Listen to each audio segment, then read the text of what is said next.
Alors que les autorités sénégalaises montrent leur souci du bien-être de leur population en réduisant les prix du gaz butane, les dirigeants du Togo, eux, semblent davantage occupés par des activités loufoques, cérémonies tapas accent grave-l'œil, forums à répétition, colloques internationaux, congrès en série et médiations tous azimuts dans la sous-région. L'artiste togolais Chess Preza affirmait dans l'un de ses morceaux que le « sexy girl mazin, autrement dit le fait de trop vouloir se faire remarquer, peut devenir un danger pour celui qui s'y adonne. Malheureusement, sur la terre de nos aïeux, on semble s'y plaire, au point d'oublier l'essentiel, le bien-être de la population. Des infrastructures routières restent abandonnées, le marché d'Adaolato de Lomé, incendié en janvier 2013, demeure toujours en chantier.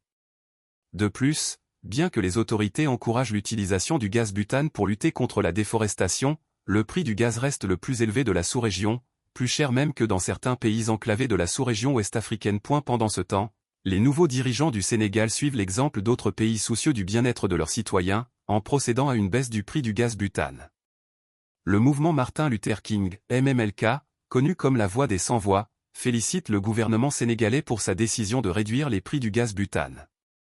Une mesure sociale majeure qui vise à alléger les charges des ménages et à renforcer le pouvoir d'achat des populations, dans un contexte où le coût de la vie demeure une préoccupation quotidienne. Les nouvelles tarifications annoncées sont les suivantes: 38 kg, 19 000 FCFA, 12,5 kg, 6 250 FCFA 9 kg, 4 287 FCFA 6 kg, 2 885 FCFA 2,7 kg, 1304 FCFA pour le MMLK.